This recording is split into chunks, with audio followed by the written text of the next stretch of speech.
ខ្ញុំជាពលករធ្វើការស្រុកអ្នកប្រើកំលាំងផ្ទោប្រាក់រាល់ថ្ងៃអ្នកឬស្អើងខ្ញុំទោះជាតិសាសខុសគ្នាតែបេះដូងស្អាតស្អំមិនដេចស្អប់ខ្ពើមពួកខ្ញុំដោយសារវណ្ណៈពលករលួចមើលខ្សែភ្នែកដែលអ្នកសំឡឹងដូចមានគំនុំគុំគួនពួកខ្ញុំណាស់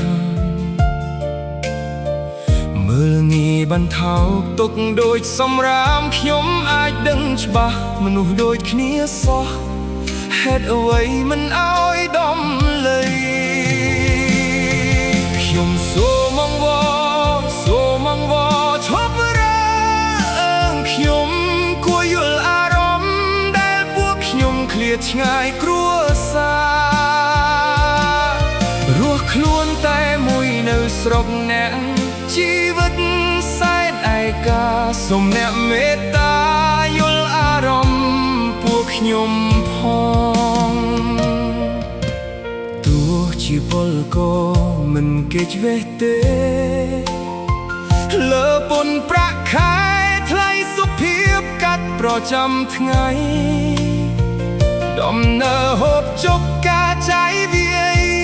ជួយរត់អ្នកច្រើនក្រៃគួរឲ្យដំលៃគោរពសិទ្ធិមនុស្សស្មើគ្នាខ្ញុំសូមអង្វរឈប់រើ